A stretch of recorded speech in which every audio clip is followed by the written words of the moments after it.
I said, I sure will. Good morning, everybody.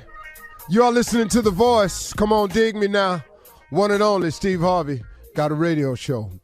I feel it's necessary to explain what I say in the morning because somebody asked me, what do you mean by that when you say that in the morning? When I say, it's in response to David Hollister opening the song by saying, go ahead, Big Daddy, go ahead. I said, I sure will. Then I say, good morning, everybody, because I was raised that way. You're supposed to speak when you come in the room. I'm coming in y'all's room, whether it's your bedroom, the room in your house, your car, your office, wherever you're at. I come in the room, I got to speak, so I say, good morning, everybody. You are listening to The Voice. And then I got to introduce myself because as a performer, I always felt my best when I was introduced. Why would you walk out on stage and nobody introduce you? You can't get a round of applause. It's horrible. So I say, you are listening to The Voice, one and only Steve Harvey. Come on, dig me now. Now that's old school, I got that, but once again, dig me now is I want you to feel what I'm about to say. That's all I'm saying. That's not a bragging thing, Y'all listening to The Voice, one and only Steve Harvey. Come on, dig me now. I'm just asking you to feel what I'm saying in the morning because it's part of a promise that I made to God. See, a long time ago, I told God if he allowed me to make it, that when I got there, I would tell everybody I know how I did it. And I wasn't going to shortcut it or shade him on it. I said, if you allow me to make it, if you give me the strength, the courage, the wisdom, you gave me a gift. If you let me apply it, don't destroy myself in the process. Forgive me for my sins along the way. Continue to hold and rock me when I need it. When I make it, I promise you, Lord, when I get there, I will tell everybody how I made it. Well, this started back in L.A. when I got on the radio. And I was making it okay. I was doing okay. But I had to keep my promise to God. My promise was, if you allow me to make it, I'll tell everybody how I got there. I have to tell you that every day, because if it was not for that grace and mercy, I wouldn't even be here able to fulfill my promise, because I've done enough dirt in my life, man, to not be worthy. He could have easily walked away from me a long time ago, because I had walked away from him. See, and I didn't walk away from him once. I walked away from him a bunch of times. But guess what? He forgave me a bunch of times. I'm a living example of hundreds of chances. His forgiveness and his mercy is available for everybody. It's the only reason I get on this show every day. It's the only reason I have the blessings that's coming my way. It's the only way that the things that keep happening in my life, man, that I have no explanation for, is because of his grace and mercy. See, anytime something good happens in my life and I can't explain it, that's usually him. He exhibits to me, remember, I'm a forgiving God, man. Remember. So when you fall, Steve, don't lay down there. Don't you lay down there. Don't you let the devil fool you that because you done made some mistakes that you can't do it. Because everybody gonna make them. There's none perfect, no, not one. So get up, keep moving, keep pushing, step on. What you laying there for? Your daddy didn't raise you that way. Look, man, my father was just about manhood. I'm going to just tell you. My daddy never had a conversation with me about church. He beat me for not going, but, a couple times. But he wasn't about that. It wasn't his message. That was my mama's job. My mama taught me about being saved, about loving the Lord, about giving your life, about the teachings of Jesus Christ. My mama was a Sunday school teacher. So I got all of that from her. My old man ain't had none of that for me. My old man talked to me about one thing all day long, hard-working manhood. And well, you're going to get that if you don't get nothing else from me. He gave that to me, so I got it. See, so my father, you say, excuse my language, but you ain't going to sit there like no little punk up in here. That ain't what you finna do. You finna get up and go do what you supposed to do. Now stop all that whining like some little punk and go and get to moving. That's how my father talked to me. Now I'm just telling you real. It worked for me though. And before you start emailing me, that had nothing to do with homosexuality at all. It's just that was his term for a man not acting like a man. That's all it was. It was not a gay reference at all. I want you to understand that before you start emailing me. So my daddy wasn't calling. That was not a sexual reference for him. My father talked to us. That's what he meant. I knew exactly what he meant. He couldn't have meant nothing else. He ain't even know nothing about that. My old man clueless when it come to that right there. So when I was getting down and feeling bad about myself, my old man, he taught me this toughness, man. He gave me this grit, this doggedness, this go to work and work hard. That's why today when God does bless me with something, he ain't got to worry about me not working hard. Because that's in me. And when I get tired, I ask that same God for strength to keep on doing so I can do the blessings he got for me. So when you ask me, how you going to do all this, Steve Harvey? I don't know. I ain't got to figure that out. All I got to do is show up with the same amount of faith I've been showing up with. God handle the rest of it. See, y'all, hey man, let me tell you something. I don't see how you do it. I don't either. Can I give you, hey man, news flash. Let me hear, I don't see how you doing all that, Steve. You doing this, you doing that, you that. Can I tell you something? I don't either. I just wake up with the faith, man, and trusting that if he gonna bless me with it, he must be gonna show me a way how to get it done.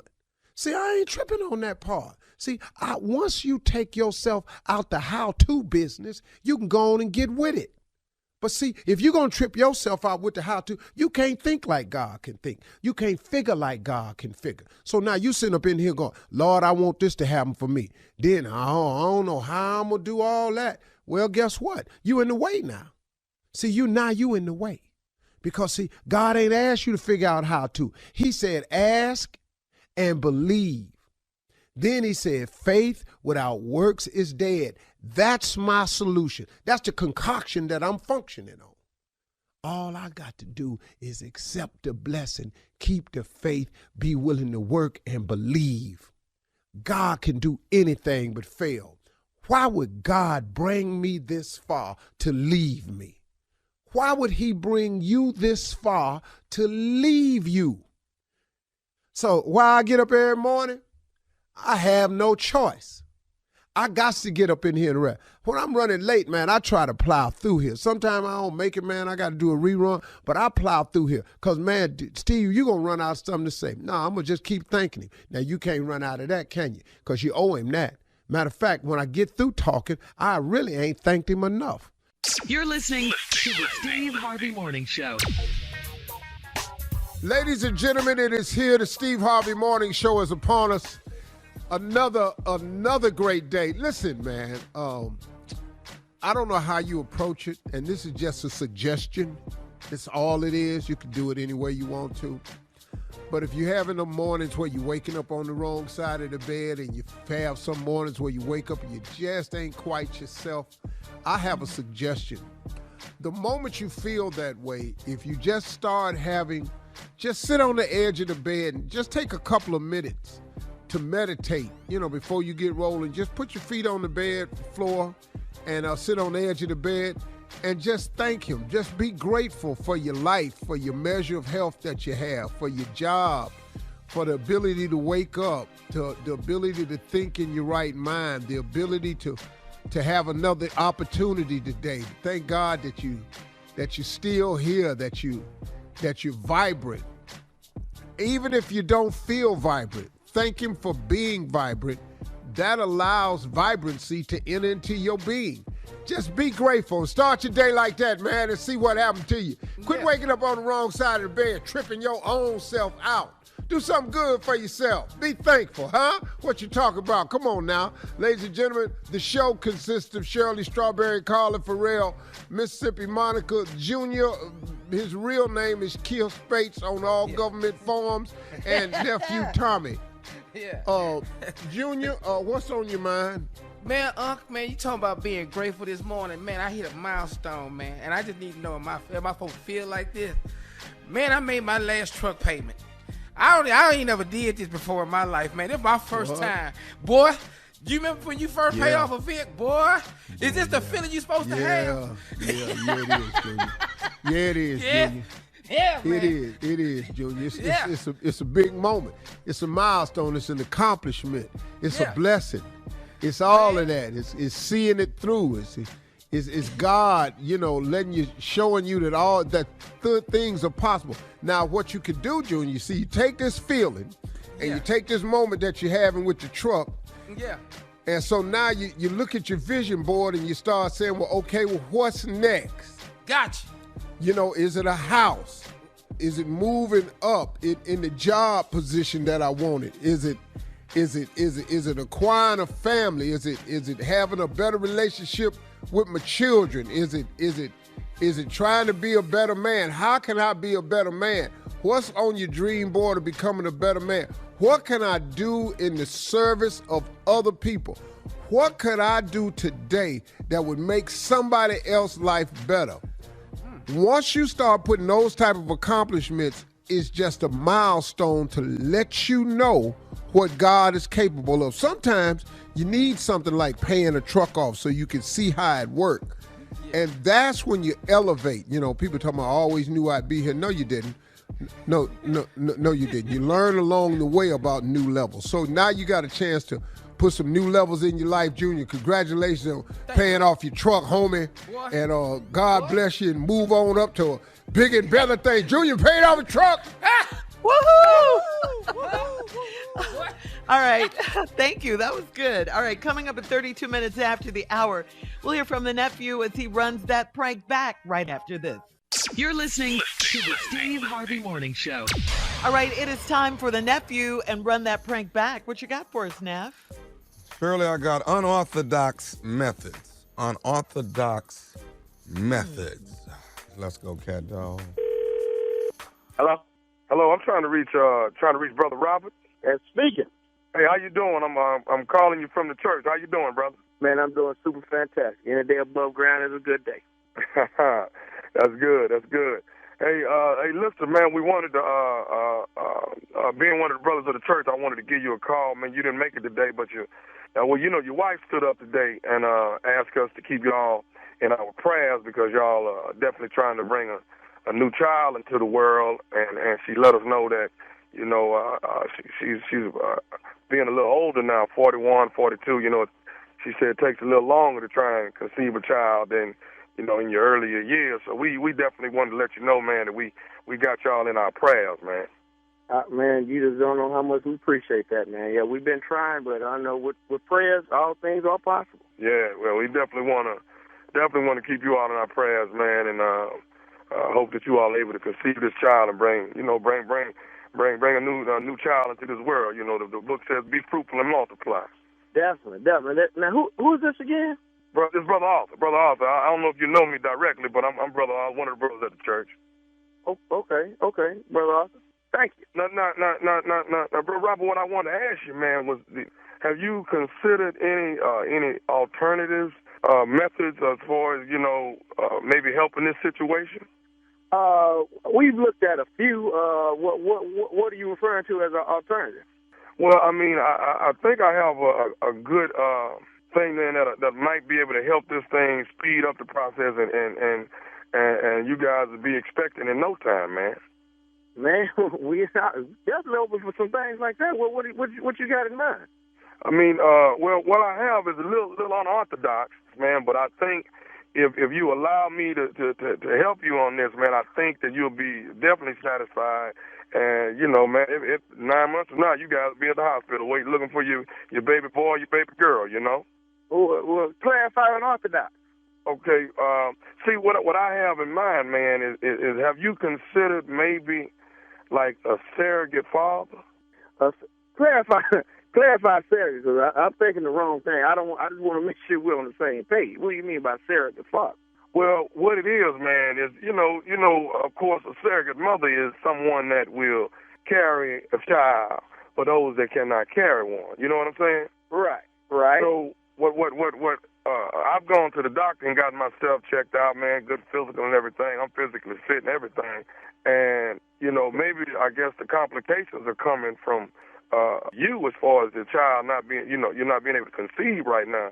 No, ain't nothing wrong with me, man. Okay. Now, what you mean by you physically fit? I mean, what the hell they got to do with Sherry? Well, see, what I'm saying is, if you allow me to come over and supply my services, I mean, let's say if you left for a weekend, man, and I stayed over there, by the time you get back, man. Man, what the wrong with you? Is this what's going on at this church, man? Am I at the wrong church? You telling me you trying? Help me understand. You saying you want to come over and have sex with my wife? Well, I mean, don't look at it like that. Don't look at it like that. Look at it as if I'm helping you all that's what bring you a child. telling me. Indirectly, you just ain't use those words. Excuse me now? Okay. You telling me you want to come have sex with my wife? No. I want to come over and just apply my services, man, and put you guys in a better position that you will be able to have a child in your life. You understand what I'm saying? You understand where I'm coming from? No, I don't. Sound like you telling me you want to have sex with my life, man. What the is wrong with you, man? Hey, hold on. No, this brother Arthur, man. Listen, see what I'm trying to do. Man, I don't give a if you brother Charles. Who the is brother Arthur, man? I don't know you. And then you talking about the church. What kind of shit? This out and down at this church? No, really the church don't have nothing to do with this. It's me calling you to lend you. Well, you calling me saying I'm trying to be, if you allow me to be the surrogate father, I'll have her pregnant by the end of the week. Man, you got me up. See, I'm coming to Bible study Tuesday to see you. You show up at Bible study so I can see who the you are. Okay, bro. Guaranteeing you want to have brother. Wife. Man, what kind of okay, is brother, this, man? If you keep looking at it like that, how are we gonna get this? How are we gonna get past this so we can get you to this child, man? We ain't gonna get past this. You talking about having sex with my wife? Where your wife at, brother? You ain't got no wife. So I have a wife, brother Robert. What I'm trying to do is help you along with yours and getting this child conceived. That's what I'm trying to help. Brother, you can't help me talking about having sex with my wife. You said on Orthodox, I didn't think you was going that far with it. How the you get my phone number? Well, we have people listed at the church. We have all phone numbers listed. He lists mine. And when I get that Tuesday, I hope to see you because I'm going to punch you and Hey, look, man, why don't I speak to your wife when she comes to church this week, and I'll see how don't say a thing to my wife. Hold on, I'm just going to talk to her and see how she feels about maybe using this particular... No, you can't say man, don't even look in her direction. Brother, man, who are you? I need to see you myself. What is all the anger, though, brother? What? Man, you wouldn't be angry you just sitting there telling me? Let's flip the script. I'm going to come have sex with your wife. Okay. You should get angry. Okay, brother, I got one more thing I need to tell you. Are you ready for, can I say this? Man, you better hurry up before I hang up in your face. Okay, are you listening, Brother Robert? I've been listening. I'm tired of listening. This is Nephew Tommy from the Steve Harvey Morning Show. You just got pranked by your wife. Man, what you say? Hey. Man, Tommy, you still be doing like that, man? I'm about to have a rest come to change with everybody in there. But a minute ago, I was going to go straight punch Thomas in the mouth. Then look for you. What you had been on that one, man? Ooh. All right. Hey, one more thing, man. Tell me this. What is the baddest, I'm talking about the baddest radio show in the land? The Steve Harvey Morning Show with ignorant ass Steve and ignorant ass Nephew Tommy. You ain't got to give it to me. I know what it is. It's straight greatness. All right, then we'll just move on then. If that's the case.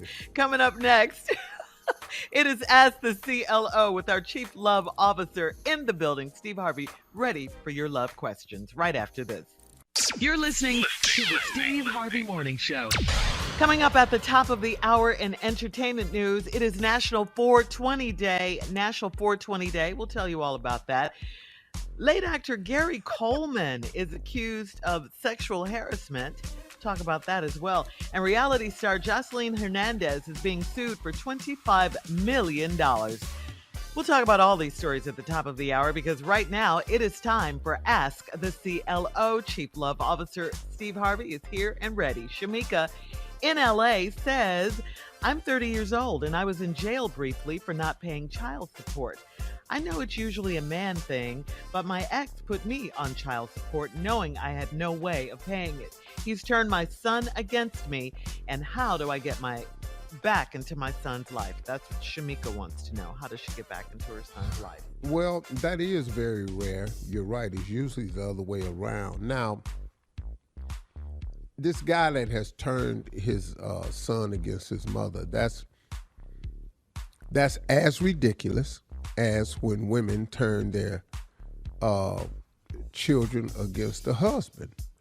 I don't know where people get off thinking that they can punish the person by not allowing them into the child's life when the person who actually gets punished is the child. It doesn't make any sense.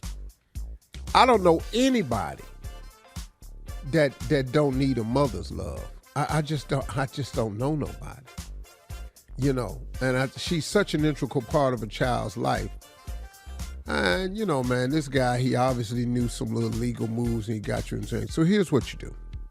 You get out of jail. Sometimes you have to make amendments to court, you know, to prove or say, you know, what your real status is. But I think you need to just try to sit this guy down, talk some sense into him, which could be very difficult because sometimes it's not. Just say, look, I want to be in my son's life. This is my child. Now, something had to happen, though, ma'am, that you're leaving out for the courts to take a child from the mother. Something had to happen. I don't know if you voluntarily did it, but if you didn't voluntarily do it because you thought it would be in the best interest of your son, something had to happen. You've got to work on that part of your life. That's just my suggestion. I don't know all the facts, but if there's something in your life that needs cleaning up or something like that, then you need to work on that aspect of your life too. But try to sit your ex down and have a conversation with him. Oh, good luck with that. All right. Jabriel in Norfolk says, I'm married to a man that will not shower in the evening before bed. He comes home and walks around in his boxers and a wife beater. I don't want his behind on our sofa, and he doesn't understand how nasty he is. What do I do with him? Why did you marry him? What? You didn't notice? Really, he don't like to shower. He been nasty, Steve. The night before he go to bed. This ain't new. Carla said he's been nasty. Yeah, this how he do. Now, I don't know if you didn't notice this because y'all didn't live together before you got, I don't know what happened, but you know, he come in from work, he don't like to shower. You worried about him sitting on the couch. Yeah. What about getting his nasty behind That bed, man. Come on, dude. I don't know what to tell you. You know, I really, come on, lady. That's a deal breaker right there. All right. You gotta bathe. All right. You gotta wash. You just got to. All right.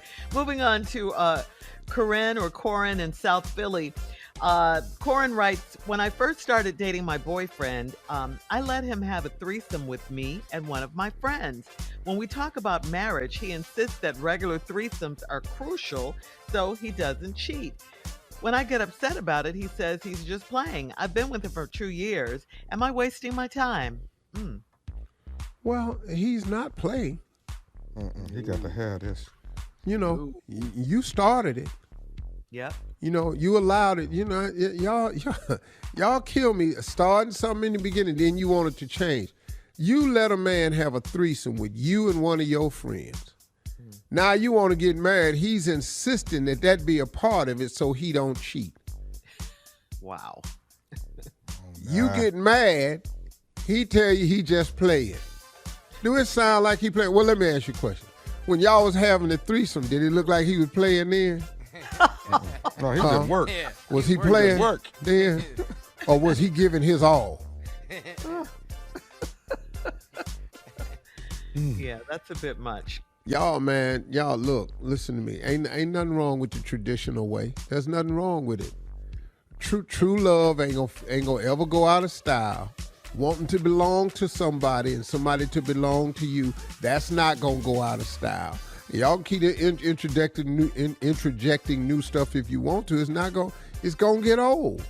And this happened when they first started dating, Steve. Dating. Now you want to get married to the king Bring of the that with threesomes. Not the king of three. King 3, yeah. Yeah. Well, I mean, all right now. if she doesn't, then he's gonna cheat. Okay, then what you marrying him for? He telling you ahead of time. He loves them. Listen to me. In a deck of cards, it ain't but 2 jokers. That's in any deck of cards. When you add a third joker, what game can you play? I don't know. I don't know, but yeah. So when you add that third person, whereas normally 2 in a playing deck, what game are you trying to play? Triple joker.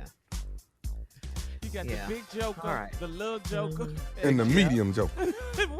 And the littlest joker or the bigger joker. What, boy? Yeah. Get up out of here. Junior joker. All right. Yeah, Joker, yeah. There you go. All right, moving on to Madeline and Flint. Madeline says, I'm 44 years old and my husband is 62, and he has the nerve to try to cheat on me with text messages to women he works with. I always see the texts and delete them and usually don't say anything. Is this innocent fun or should I be concerned? No, you should be concerned. He old and don't know how text work. That's basically what Stupid she's saying. ass. Yeah, that's basically what she's saying. 62, he got the nerve to cheat. You reading the text, he don't know how to lock his phone. He ain't got no code, nothing. He just texting, and then you erasing it. He don't know where they going. These texts just be disappearing. I don't know where these texts is going to. And then they look, I can't, can you text me back? Cause the one you had texted, can you text me? Can you text me back? Cause the last text you sent me, it disappeared. Miraculous. Baby, have you seen my text messages? Are you saying tech with a K? Text messages, girl, it's technology, short for tech. When you teching somebody. TECH, yeah. Yeah. All right, here we go. All my text messages just be gone. I got to tear this back down here to Apple Pone and see what they can fix this here. Well, Thank you, CLO. We are moving on because coming up at the top of the hour, we have some entertainment news for you right after this. You're listening to the Steve Harvey Morning Show. Coming up at 20 minutes after the hour, we have gospel legend. Get ready for this. Gospel legend Bishop Marvin Sapp joining us with his brand new music. Wow. All right, and listen, moving on. Nice. Yeah, that's beautiful. That's beautiful. We love us some Bishop Sapp. All right, moving on to Happy 420. Today is the day that tens of thousands of Americans around the country celebrate marijuana. All right, April 20th is cherished by marijuana smokers around the world as a reason to smoke with friends in massive crowds each year or in private in states where it's legal. It's also an international day for cannabis-related protests. So, Steve, I got to ask you, I got to come to you. Are you lighting up today? Will you be lighting up today? In honor of 420. I've never lit up a day in my life. No. I ain't never had a joint before a day in my life. I ain't knocking it. Do your thing. If it's what you want to do, hey, I ain't judging. You know, I tell you what, if you light up, I have a cigar with you. But that's about it, though. What I cannot do is alter the mental capacity that I live with. It's already something wrong with me. Yes, sir. And I know it. Yes, Last thing I need to do is what you call it, Tommy, an additive. That's the last thing I need is a damn additive, or in the words of my brother, a configurant. That's the last thing I need is a configurant. No, you do not. Yeah, you're in enough good. trouble as it is. You're right. No, I ain't knocking it, man. I mean, I've been surprised at the people I found out who smoke weed. Stunned. Well, you mean smoke back in the day or currently? Yeah. Currently, I've been thrown off by the number of people who smoke. You know, when you around people you know respect and live with, you know, you hear old ass talk, sure, I sure need a sack. What happened? What? Excuse me? They still sell sex. I sure need a sack. They got old terms. Think they got a two finger down there somewhere? All right, we're moving on. We're moving on. Happy 420 for those of you who participate. Moving on to older news. This incident allegedly happened back in 1987. 1987, okay? I was here. Yeah, remember Saturday Night Live actress Molly Shannon? Yes. Well, Molly Shannon is alleging that actor Gary Coleman, the late actor Gary Coleman, sexually harassed her at the Plaza Hotel back in 1987. Molly did a radio interview and detailed the event, saying that she and Gary Coleman shared an agent, and after a meeting, he invited her to his hotel suite. She said she didn't think much of Coleman's invitation. Shannon explained, he held my hand. I was like, oh, he's so cute. He had a suit on. He told me I reminded him of Kimberly from Different Strokes. Shannon said that Coleman eventually asked her to sit on his hotel bed, and things turned down a dark path when Coleman started trying to kiss her and get on top of her. And I was like, no, Gary, stop. So I pushed him off. Then I would get off one bed, then he would bounce on the bed, jump, and wrap himself around me. And then I would like fling him off. Then he got on top of me. I was like, Gary, stop. I guess because of his size, I didn't feel physically threatened. She said, I finally got him off, and I go to the bathroom, and he grabs onto one leg. I kick him off, and then I go lock myself in the bathroom. And then he sticks his hands under the door, and he's like, I can see you, Shannon continued. The entire ordeal ended after Shannon sprinted out the room. Shannon says she told their agent that he should watch Coleman more. Of course, we all know Gary Coleman died back in 2010. Now, listen to me, Shirley. We all know that sexual harassment is wrong on all levels. We got that. But absolutely. Hear what I think happened. She was just slanging his little ass around that hotel room. Over that room. Jumping on his back. The white girl just slung his little ass off there. It was like being in a fight with an aggressive ass teddy bear.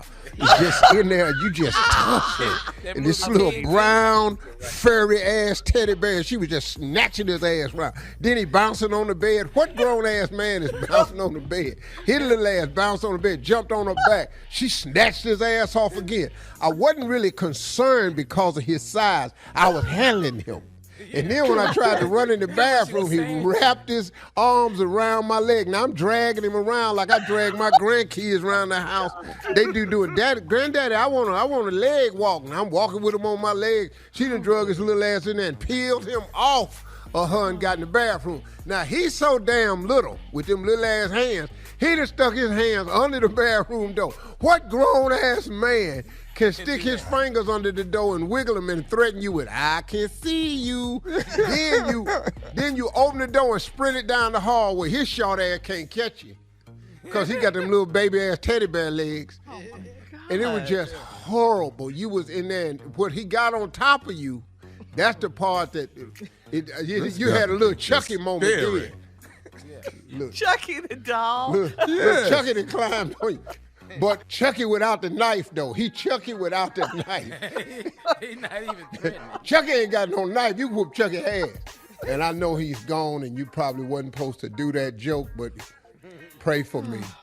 He ain't through with me yet. I probably shouldn't have did that. This is why you can't light up on 420. This is see what I need to be lit up for. You're already clearly, lit. I showed you a very picturesque picture of what happened. Yes, an aggressive ass teddy bear and Chucky without that knife. All right, coming up. Put a little bitty suit on, the little G.I. Joe suit. I think we'll agree we all need the Lord. Well, that's good because Bishop Marvin Sapp will join us with his new music right after this. You're listening to the Steve Harvey Morning Show. Hey, everybody, we got a very, very special guest as promised this morning. He's a family member. We've been friends for a long time. He's a special guest. He's an author, radio show host. Now, he's a self-proclaimed preacher who just happens to sing. He's a senior pastor at the Chosen Vessel Cathedral in Dallas, Texas. And after being an award-winning gospel singer for over 30 years, he got more hits in him. He's working on a new album, and we're going to hear his new single, All in His Hands, coming up next.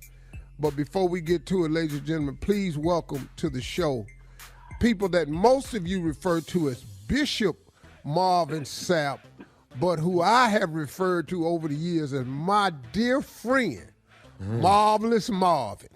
Ladies and gentlemen, Bishop Marvin Sapp. Yes, sir. Good morning. Good morning. Good Hey. morning. Good morning. Morning, Pastor. Yeah. Good morning, everybody. How's everybody today? Good. Man, how you been, man? I've been good, man. I've been good. Coming through pandemic and, recalibrating, rethinking how you do ministry and reinventing yourself all at the same time. But it's been fun for me. I tell people all the time, the pandemic did me well because I kind of needed a little vacation, from traveling, being on a plane 4 days a week for 20 plus years. So it's pretty cool for me just to be able to relax for a little bit.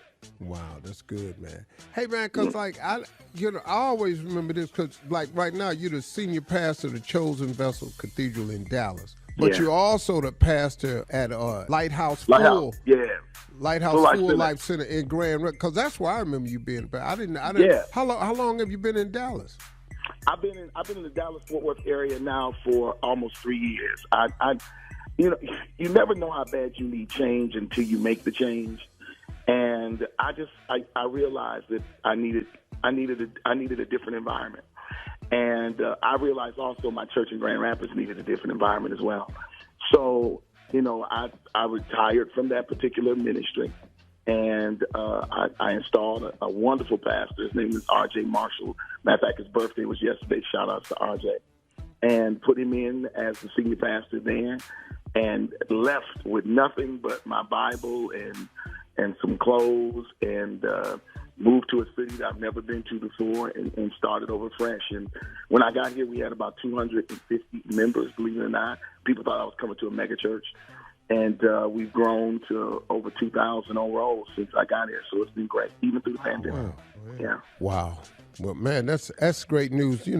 I think people don't realize for everybody, I don't care if you're a minister or whatever, if sometimes in order to grow, you got to go. Yeah, you do. And I found that in my life many times. But what we're going to do, y'all, when we come back, we got a new album. It's called Substance. It's going to be released this June. We got a new single called All in His Hands. And we're going to hear the new single when we come back. We'll be right back with my brother, my friend, Bishop Marvin Sapp. You're listening to the Steve Harvey Morning Show. All right, everybody, we're back, and our special guest this morning is Bishop Marvin Sapp, who I've never called Bishop a day in my life. We have always been my boy, Marvelous Marvin. You ain't got to do that, Steve. You ain't got to do that. Don't worry about it. Because, man, we've had so many real conversations, man, about faith and just about life, man. I've always been able to just talk with this brother and just be honest and frank, man, and be honest about faith and the walk with Christ. And the dude has always just been that type of dude for me, man. And so I really appreciate that about you, brother. Thank you so much. Set this song up right here, All in His Hands. It's a new single. Tell us about it. Well, I mean, during the pandemic, so many people have been experiencing all types of anxieties and stresses, and it's been crazy, even for myself. So I said, no matter what's going on in our lives, we just got to learn how to put it all in His hands, and that's what it's about. All right, let's hear it. Thank you so much. That was beautiful. The album is called Substance. It's going to be released this June. The new single from the album is called All in His Hands.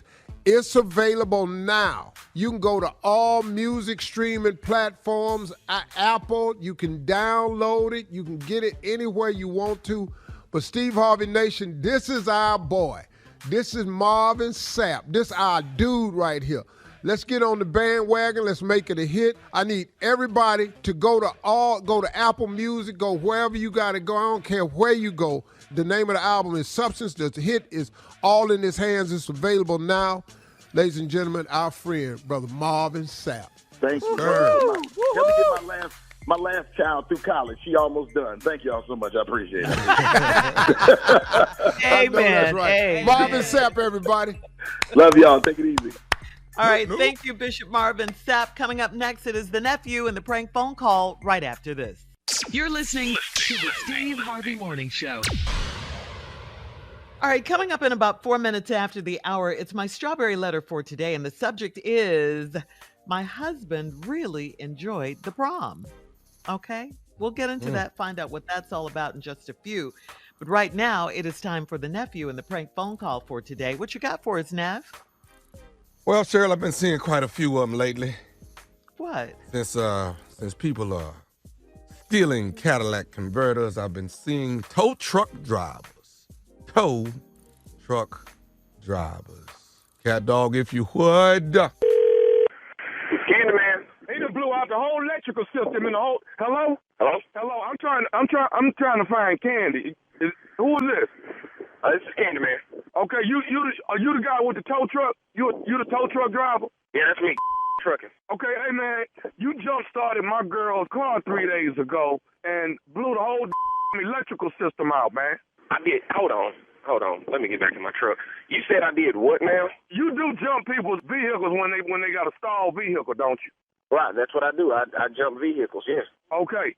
So you actually did my girl's car about 3 days ago, man. You jump started her car, but now when you over jumped it is what you did. Okay, you done blew out the whole electrical system in the whole car, the dashboard, everything is just completely out. And they talking about this gonna be about $1,500 to get this fixed.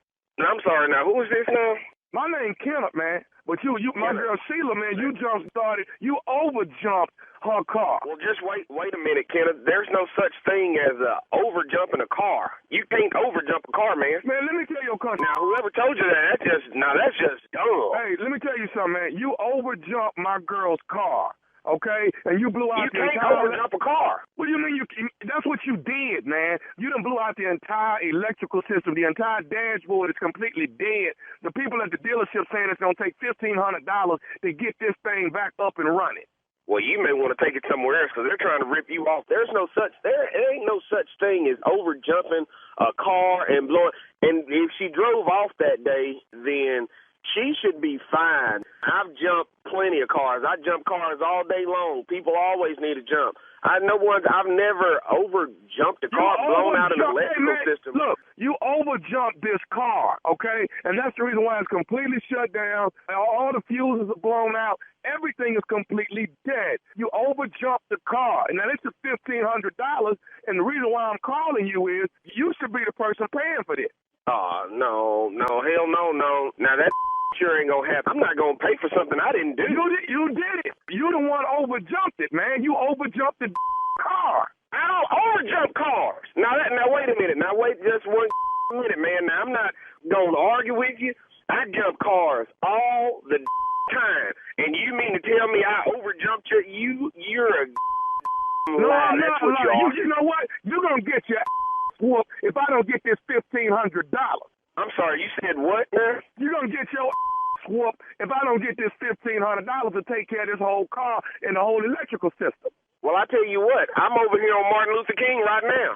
Now, if you talking about whooping somebody's you bring your on over here. Now, I don't overjump no cars, and I don't owe you no money either. You owe me $1,500, you country son of a You owe me $1,500.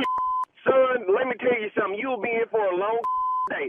I will take this tow truck and ram it straight up your and I'm not playing with you. Now, I don't talk to people like this, and I sure as hell don't appreciate it when someone talks to me like that. I'm whooping my You got it, man.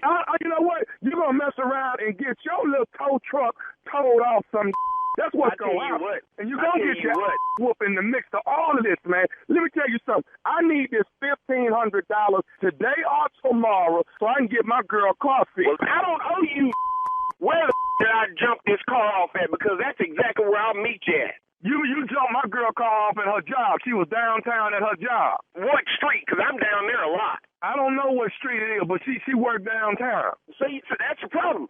You're such a dumb You don't even know what street it's on. And you know I owe you $1,500. You are crazy as hell. I'm going to get this $1,500 out your Now, you're going to make a decision on which one you want to do. Either you're going to bring me the $1,500 today or tomorrow, or I'm going to have your whooped. You got your 5 o'clock tomorrow Eve. Son, you ain't got to wait on tomorrow. I made my decision right now. Ain't going to happen. Ain't ever going to happen. I don't owe you. And if you can get it out of my son, you can have it. But I bet you this much, you better pack a lunch. It's going to be a long night for you, buddy. I don't care how long it's going to be. You're going to get a $1,500 whooping. That's what you're going to get. Candy or Candy Man. You're gonna pay this $1,500. You call me what you want to call me, son, but I tell you this, after I whoop your you'll call me something else. You country. Listen, son, I've got to go. I got work to do. I've got somebody outside waiting on me right now to hook up their car. I ain't got time to be arguing with you, son. All right? Now, if you really want to find me, you really want to find Candyman, everybody out there knows how to find me. You understand me? So if you really want that $1,500, son, you come and get it. But I ain't got time to be sitting here arguing with you all day. I got work to do. I got to get back out of this truck. I got one more thing I need to tell you, and I want you to put this in your mind good and strong. Are you listening? I'm listening to you, son, as long as you ain't finna say about me giving you $1,500. I'll tell you what, I want to tell you this. This is Nephew Tommy from the Steve Harvey Morning Show. You just got pranked by another record driver named You know what, that son of a that son of a you know what? You're listening to this, because I sure owe you a $1,500 whooping, son. Hey, man. What? I don't know. That's it. That's it. That's how you do it when you finish, huh? What? Yes. That's a prank reaction, huh? I'm ready for it, Tommy. I'm ready for it. What are you What's ready that? for? What? Just self-praise and worship. Yes. Come on in here. Midst of it, yeah. Come on in here. We're in the middle of it right now. Yes. I did it. Yes. Yes. Thank you. Thank you very much, How great everybody. thou art. Oh, Yeah. gospel song about the Lord. Okay. Yes. You gonna steal the Lord song? I know. Mm-hmm. That's one How of my great thou faves. art? Mm-hmm. It's a beautiful thing. I'll tell you what. Listen to me, son. I'll tell you what. Listen. I don't usually Right. talk to people like this. I don't overjump no cars. You can't overjump a car. Right. Idiot. What is That's that what he wanted anyway? to say. But this is my favorite line of all people when you call them. I'll tell you what. Yeah. You love that accent too, Steve. Man, Tell the hell truth. yeah. Country ass people, man. Country ass people ain't really scared of nothing. I stepped on 35 rattlesnakes one night. Got out of all of them. What you finna do? What is you finna do? I love country people, man. I love country people. They don't care, and they gonna let you know how they don't care. Pit bull locked on my ass one time for 14 hours straight. Really? Finally got his teeth out of my. What is you fitting to do? I tell you what. He be going, man. Wait a minute. What happened to you, dog? For 14 hours? And you live to tell it. More than half a day? Yes. I was That's a leaning lot over of with a locking. pack of.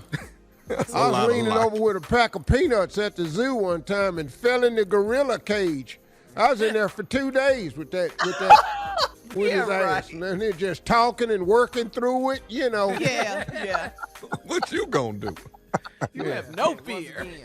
So what is you fitting to do? Right. Because I got out of that silverback. Now what is you fitting to do? All right, thank you, nephew. Coming up next, it is the Strawberry Letter, and the subject is My Husband Really Enjoyed the Prom. We'll get into that right after this. You're listening to the Steve Harvey Morning Show.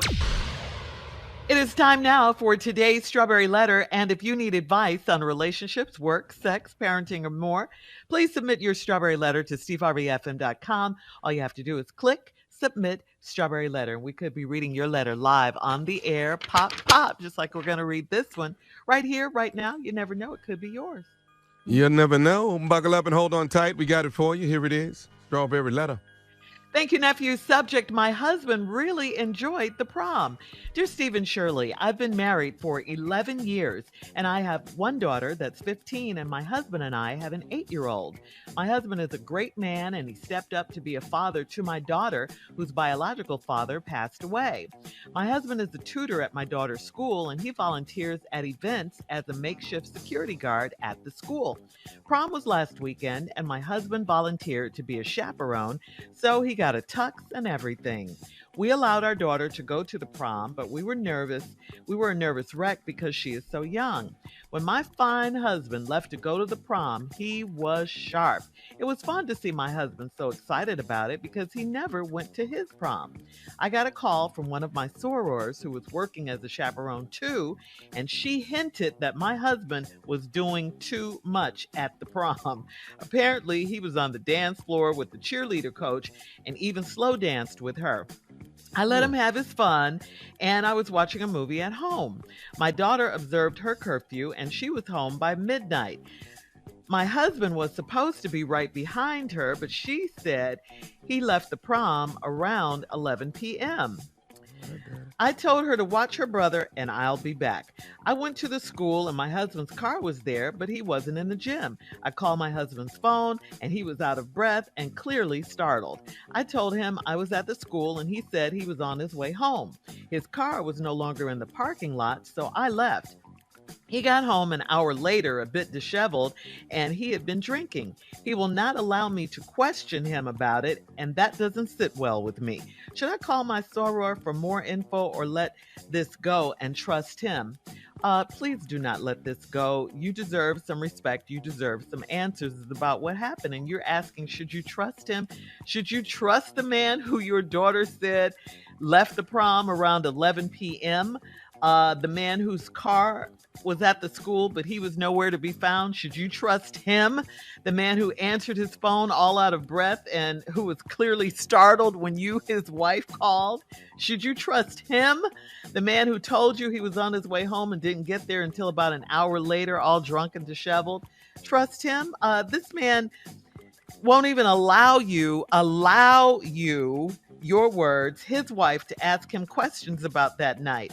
Trust him? No. I say trust your own instincts. You already said this doesn't sit well with you. It doesn't sit well because it doesn't feel right. I know you're thinking that he and the cheerleader coach did something that night. All the signs point to it. Just know that when you ask him, he's gonna lie. He is going to lie. Be ready for that. That's why he doesn't want you to talk about it. But so what? You gotta ask him anyway. You should be able to ask him anything. Find your voice, use it, say what you feel.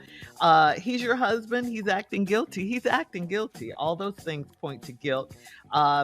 Whatever the case, this needs to be addressed. It needs to be resolved. Shutting you down is only making it worse. It's making him look worse. He's handling this all the way wrong, which makes it even harder for you to trust him ever again. And you deserve some answers. Steve? Come on. Well. I know you have a reason for every lie. Oh, girl. The question you posed really threw me off. You said he is going to lie. Yeah. Yeah. What he supposed to do? If there was ever a time for a lie, clearly this is it. Prom night. See, I don't even know why you. Shirley, your comments were spot on for a woman that want to know all this. But girl, he gonna lie. Duh. I'm stating the obvious. Yes, but he gonna lie. What good will the truth do in this letter? Lying is necessary. I'm gonna walk you through this letter. I will show you in this letter. Look, everybody know what happened. But I'm going to show you how to lie. Come on here. How this story got to go. You've been married 11 years. You got a daughter that's 15. Your husband and I got an 8-year-old together. Husband's a great man, stepped in to be a father for my daughter-in-law. Her father passed away. My husband is a tutor at my daughter's school. Now, that's very rare. My husband is a tutor at my daughter's school. So obviously this man is educated, smart guy. I can't be no tutor at the school. All these kids finna fail. This is not about you. Hello? I'm just saying. So you lucky right there that you got a man that can tutor kids. Then he volunteers at event as a makeshift security guard at the floor, this ain't a public school. I can tell you that right now. Because you can't go in as a makeshift security guard in no real inner city public school, not the one on Martin Luther King. You guys got to go in there with gun handling experience, judo ass whooping. You got to really have a set of hands in here, because some of these kids will knock your ass out. So this is not a public school. This nice little cushy ass private school where you can volunteer and be a couple of things. We have security at our school. Real security. Look like security. Your husband ain't it. And he the volunteer tutor. You can't tutor me in math and then whoop my ass. You just ain't Okay. Hang on, Steve. Hang on. Okay. We'll have part 2 of your response coming up at 23 minutes after the hour. Today's Strawberry Letter subject, my husband really enjoyed the prom. We'll get back into it right after this. You're listening to the Steve Harvey Morning Show. All right, come on, Steve. Let's recap today's Strawberry Letter. The subject, my husband really enjoyed the prom. Now let's get back into this ridiculous letter where Shirley posed the question to the woman, you've got to find this stuff out, which you do. And then Shirley forewarned the woman that he is going to lie. Mm-hmm. My response to that is, of course. Why would he not? He has to lie. Well, this is the perfect time for a lie. Same time to tell the truth. Now let's walk through. Lied. Hey, what, Shirley? He should have lied before he shut her down. That's the real issue. That's because he ain't used to lying. Yeah. He volunteering all down at school, tutoring and all this here, and then makeshift security guard. He ain't good at this. He ain't really no player. He just got caught up. Yeah. Your husband is a tutor at your daughter's school. He volunteers as events, a makeshift security guard at the school. See, this is a nice little public, private school you go to. Prom was last weekend. Your husband volunteered to be a chaperone, so he got a tux and everything. We allowed our daughter to go to the prom, but we were nervous wreck because she was so young. When my fine husband left to go to the prom, he was sharp. Now, right here. He fine. You saying he fine, Well, that's subjection. Get mad. He must be fine. I mean, he could be, well, let's he is. What? Tommy think he fine. That? Where we at with that? Wow. But Tommy said it about himself. She said it about her husband. Right. See, but both people can be wrong. Why you hating Every on how time he looks? somebody says somebody is fine, you get mad. It was fun to see my husband so excited about it because he never went to his prom. Mm-hmm. Got a call from one of my sorors who was working as a chaperone too. She hinted that my husband was doing too much at the prom. Apparently, he was on the dance floor with the cheerleader coach and even slow danced with her. Yeah. Yeah. Oh, it didn't got good. The cheerleading coach was fine. Well, you did say he missed the prom. Now, I bet you the cheerleading coach was fine. Yeah. I bet you. Yeah, I'm there with you on that. Yeah, he put that tux on. He out there with the cheerleading coach. Yeah, you wasn't there. And, he slow danced with him. I let him have his fun, and I was watching a movie at home. You mighty calm about this. My daughter observed her curfew, and she was home by midnight. My husband was supposed to be right behind her, but she said he left the prom around 11. Tell it, daughter. Yeah, I can bet you that the cheerleading coach was gone too. I told her to watch her brother and I'll be back. I went up to the school and my husband's car was there, but he wasn't in the gym. I called my husband's phone and he was out of breath and clearly startled. Now, right here, this is the amateur that he is. What the hell did you answer that phone for? Right. Because you had the phone on silence so you wouldn't disrupt the music at the prom. Come on. Oh, that's slide number right there. one. That's why you had that phone on silent. But he gonna answer for, hey, babe. Hey, babe, what's happening? What you need?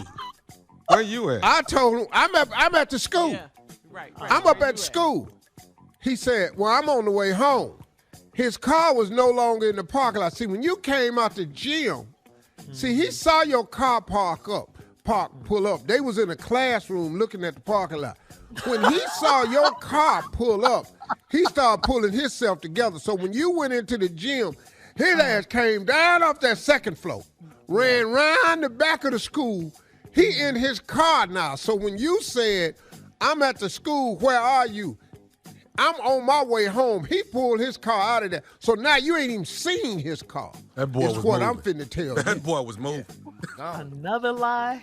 His car was no longer in the parking lot, so I left. He got home an hour later. God, dog, boy, I don't know, but then he had to go back to finish. See, what you don't understand is he got back an hour later. He told her to wait right here. He drove his car in the parking lot, waited on you to leave, and he hooked back around on the other side of that school, went on back upstairs with the cheerleader coach. That's what happened here. So now he was a bit dish. He got went home an back hour for more? later. Yeah, he had to. Why would he get home an hour later? So you got to finish. Okay. It was unfinished business. He got home an hour later, a bit disheveled, and he had been drinking. He will not allow me to question him about it, and that doesn't sit well with me. The reason he won't allow you to question him about it is because he don't have the lie together yet. Should I call my soror for more info or let this go and trust him? So now, Shirley, ask me whatever you want to ask me about tonight, and I'm finna tell this dude how this works. Go ahead, Shirley. Any questions? Okay, I came to the school. I drove up to the school to find you. Where were you? I was on the way home. You weren't in the gym. Your car was outside, though. Oh, that wasn't my car. Excuse me? That wasn't my car. Baby, that was your car. No. I know your car. Baby, that ain't the only Ford they sell. But it's the only one with your license plate. Okay. That didn't have my license plate. The chemistry teacher got a license plate damn near just like mine. These are some weak lies. These are some weak lies. Yeah. Well, right now they gotta strong go. enough because you ain't All seen right. them. All right, listen. Please leave your comments on today's Strawberry Letter on Instagram talking and at Steve Harvey FM. Please check out the Strawberry Letter podcast on demand. Coming up next, it is Sports Talk with Junior right after this. You're listening to the Steve Harvey Morning Show. It is time now for Junior and Sports Talk. What you got, Junior? All right, Shirley. Well, your NBA's second season is underway, and man, is it good too, man. I'm telling you, I don't know if you've seen these games long time, I've been but the watching a couple of Raptors them. and the 76ers, that is a physical series because Joel Embiid is imposing his will on top of these Raptors. 112-97 the other night. They lead the series 2-0. Also, the Mavs, man, tied it up with the Jazz. 110-104. Jalen Brunson dropped 41 points. No Luka Doncic for the Mavs. He stepped up and dropped 41. This boy was balling. Also, the Warriors. If you want to see the Harlem Globetrotters in a different uniform, it's called the Golden State Warriors. they are whooping the Nuggets 126-106, 2-0. 34 points off the bench for Steph Curry. Jordan Poole put down 29, and then your boy Klay Thompson dropped 26, man. So tonight we got the Nets and the Celtics. Now this game, did you see your boy, man, Kyrie Irving? Yeah. Kyrie was just giving gestures to the whole Celtic fan base. Yeah, all that. And was I ain't balling. mad at him, though, Junior. No, I ain't no. mad at him, though. Look, man, people buy these tickets, and you think you could just say whatever you... These grown men out here playing. We got booing and cheering. That's a part of it. But Right. when you verbally insult these guys, dog, these grown-ass men out here. Yeah, I was with Kyrie on that. Kyrie went off he did, man. and dropped 39. In his process. But you remember that? Did you ever see that clip where that dude said something to Kevin Durant? Talking about, I think you need to take the game over. And Kevin Durant turned back to him and said, I think you need to blank up. Yeah. I think you need to shut the blank up. Yeah. Because you on the sideline. You don't even know how this game go. You come Nah. out here, you can't whoop nobody on the floor, including the refs. Bucks and Bulls tonight. Bucks lead that series 1-0, man. So it's gonna be pretty Yeah, good, man. Bulls can come on, go home. Yeah, they can go and trying. pack it up. They can pack They it up. trying. And the Raptors, nice try, but they got too many injuries on the Raptors right now. And Joel Embiid is playing like a big man. Who you think gonna win it all, Junior? If Joel Embiid keep playing like that, man, these 76ers, boy, they nice, man. Yeah, they nice, but them They nice. that damn Golden State. Lord have mercy. And Golden State, man. God, dog. I don't know what you gonna do, I but just- man, you know I'm really pulling for Phoenix, man. I really want Chris Paul to get a ring, ring. man. But Joel Embiid and them playing, but them damn Milwaukee Bucks ain't finna let Here it they go. come. Yeah, Miami looking I good. was like Jimmy Butler finna fight somebody. He always want to swing on everybody. Even his teammates are scared. All right, Junior. Thank you. Coming up at the top of the hour, we'll have more of the Steve Harvey Morning Show right after this. You're listening to the Steve Harvey Morning Show. All right. This story is crazy. I mean, listen to this. A South Carolina prisoner has decided to die by firing squad rather than in the electric chair later this month. His name is Richard Bernard Moore. He's 57 years old. He spent more than 20 years on death row in South Carolina after he was convicted of killing a convenience store clerk back in 1999. He is the first South Carolina prisoner to have the choice of execution methods after a law went into effect last year, giving inmates the option to face 3 prison workers with rifles instead of being executed by the electric chair method. In a written statement, Moore said he didn't concede that either method was legal or constitutional, but he more strongly opposed death by electrocution and only chose the firing squad because he was required to make a choice. All right? He's going to have to change his mind about this firing squad.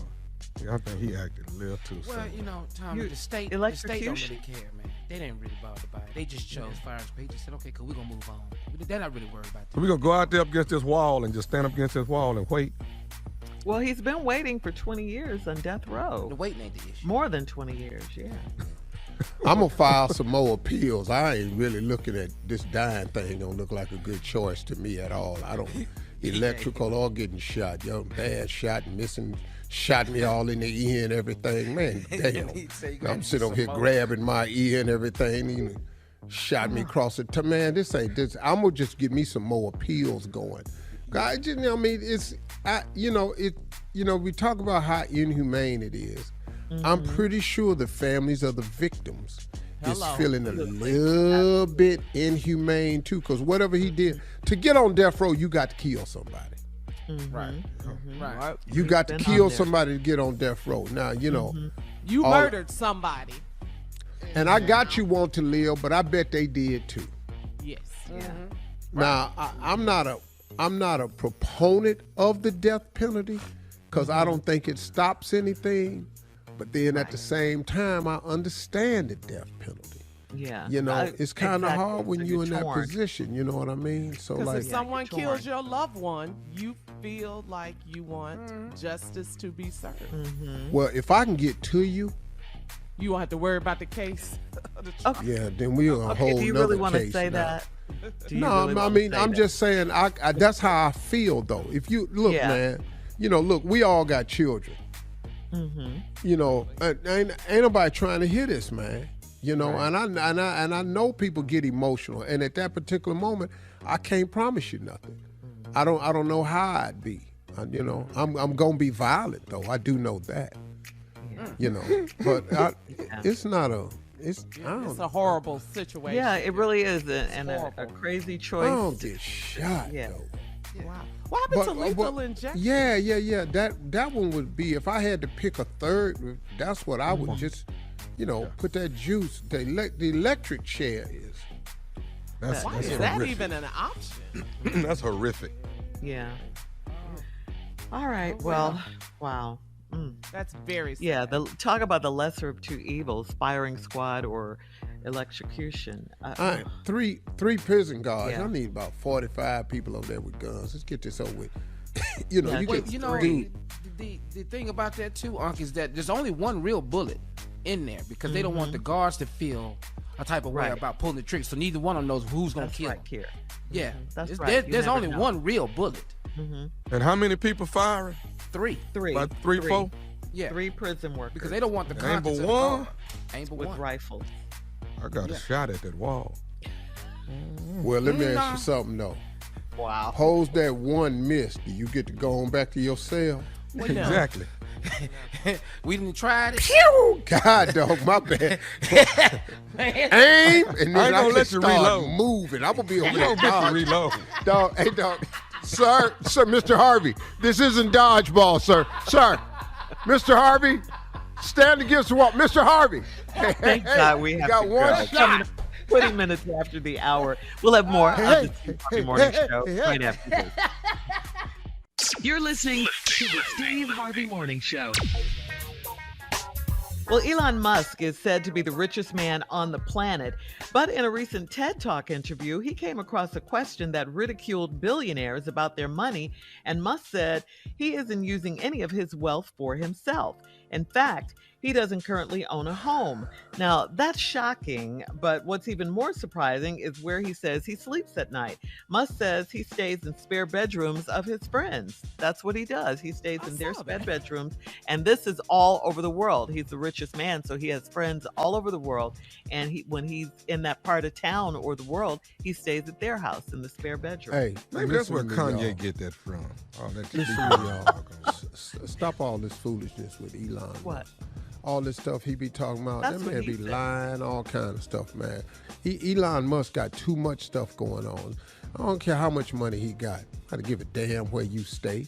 The hell you making all this money for? He ain't spending none of the money on himself. What is you doing with it then? Why are you mad, though? I'm talking that ignorant ass mess. What the hell is you going to work for if you ain't spending none of the damn money? Oh man, he ain't doing all that for charity. Y'all can miss me with that. Y'all go on with that. Well, if you had that kind of money, over $250 billion, how many houses would you own? You just stay at your own house. 250. $1 billion for each house. Well, if Elon wanted to stay at your house, would you let him stay there? 'Cause he Hell doesn't no, have a you house can't to- stay here. I don't like people at my house. We'll have more of the Steve Give me Harvey $1 billion, Morning Show. you can come on in. Matter of fact, here, this your house. Hello. Coming up at 33 minutes after, we'll play a round of Would You Rather right after this. You're listening to the Steve Harvey Morning Show. Time for Would You Rather, guys. Would you rather walk like a penguin, or strut like a peacock? Would you rather? Like a Penguin, peacock. peacock. I'm gonna Huh? strut like a peacock. Prance. That's what sexy do. Penguin. Prance. Junior? Penguin. I'm not strutting. I walk. That's what I do. I walk. Them little bitty steps right there, buddy. Well, that's fine. Them bitty steps. What about you? Why are See you where you're going. instigating though? But what about you, Steve? Penguin or peacock? Probably gonna have to go and be the peacock. I can't, that damn wall. I can't have nothing chase me. I can't fly. I can't run off. You just on the ice, just your little fat ass, just waddling from side to side, getting ate. No, I ain't finna do that. Gotta pick up that egg and carry that egg about, 300 miles? I forgot how Yeah, long. damn that, man. Okay. All Your right, ass all ain't right. finna be born. I got to carry right. egg all this damn far, man. Get your ass on. See you. Man, let's do something else. I'm gonna be a Would bachelor. you rather? Would you rather? Thank you, guys. Would you rather your mate? Would you rather tell your mate the truth for 1 month? The truth. All right. You'd rather bungee jump off a cliff than tell your mate the truth for a month? What? Well, I'm gonna go and tell the truth for a month. Okay. I'm jumping my ass. I can't bungee jump. Just hook me up. I'm flying off that bridge. You hear me? And then bouncing right back up. A month. Yeah, whole month you got to Of tell. true? truthfulness? Yeah, I probably had to go and bungee jump my damn. You might have to What? do it, dog. 3 bungee jumpers on the show. Yeah. What? Is that an honesty Together. with your mate? Together. Who are you guys? All right. Is that Wow. an honesty with I your know. mate? Just for a month. I just You thought make about it the for a questions, month. Carla. Like, I can't tell the truth with these questions. Like, You're was you talking looking about at a her? month. I can't do that. You can tie that bungee you cord. done it. You can tie that bungee cord to my big toe. I jump. Out. All right. A whole month of the truth. Yeah. Man, we ain't gonna have much of nothing anyway. So let me go. Here's the last one. Last one, guys. Would you rather talk with a British accent forever? Yes, Or- me. I know. Or talk like a baby forever? I do that British thing in a minute. We ain't been talking to this baby. That's I'm Junior. not finna do this. All this money I'm like finna Junior. ask for. Say, wait, what y'all doing? Hey, Family Feud. Give me Donda, give me Sherry, let's play Feud. All right, we gotta go. That's your round of Would You Rather for today. Coming up at 49 Here's your minutes question. after. How many of y'all would want to date a man or a little bitty baby? It's our last break of the day and closing remarks right after this. You're listening to the Steve Harvey Morning Show. All right, here we are, our last break of the day. It's been a good day. Been a Yes, good it day. has. Yes, it has. We have to say our thanks to Bishop Marvin Sapp. Be sure to pick up his brand new single, All in His Hands, available now. Thank you, Bishop Sapp, or as Steve calls you. Marvelous Marvin. Who was my best friend in college, by the way. Oh, Not Marvin Sapp, but Marvelous Marvin Horton out of Dayton, Ohio. Still friends today. God willing, we'll see all them brothers in June. Okay. All right. Yeah. My boys from the frat, man. Since I've known these cats since 1974. Two of them I've known since I was 4. Really? What's crazy, man, is all my partners that I grew up with that went to college, all us is Qs. Wow. That's crazy, man. That is, yeah. That's crazy. All of the dudes I grew up with that went to school, with 3 of us. We grew up on the same street, 112. All us is Qs. Pledged at different times, different schools. All us is Qs. And how many is it in the group? 12. Okay. Dirty dozen. Okay. Woo! Interesting. Good to Hey, I got some closing remarks I want to share with you all today. I want to talk to you all about your dreams. Dreams are important, man. Dreams are the most important thing. Dreams are bigger than your education. I said this one time at a school, and the principal of the school years ago asked me to stop speaking, pulled me off stage, wouldn't even let me finish. And then just, what's the word, reprimanded or talked to me off stage. Don't you ever stand in a financial institution and tell children that something is bigger than their education. Nothing is bigger than their education. I said, sir, I'm sorry, but there is something bigger than your education.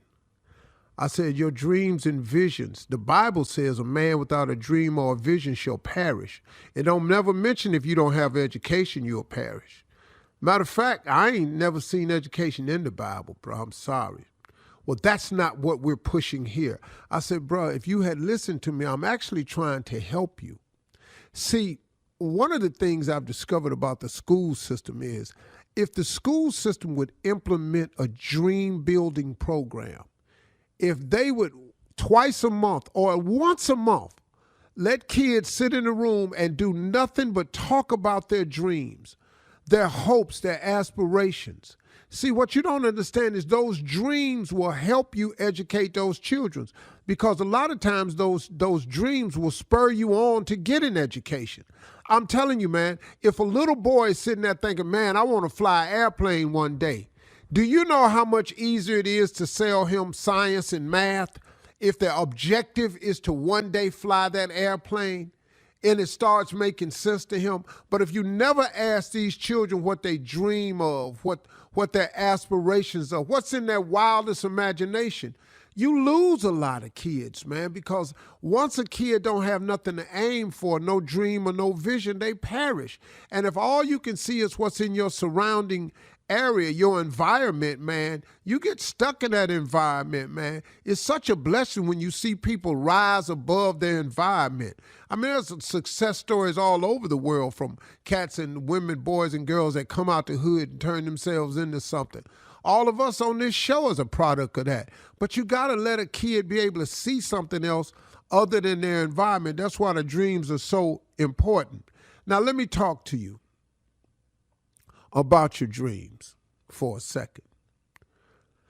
Listen to me. This is what I've learned. When God gives you a dream, the dream is going to always be tested. Are you listening to me? Whenever God gives you a dream, the dream is always going to be tested. The pressure that's in your life right now, the pressure that you are under in your life right now has a purpose. And it is simple. That pressure is not crushing you, folks. That pressure is pushing what's on the inside of you out. It is requiring the best of you. It is showing you what you're made of. The pressure that you're experiencing in your life has a purpose. It is not crushing you.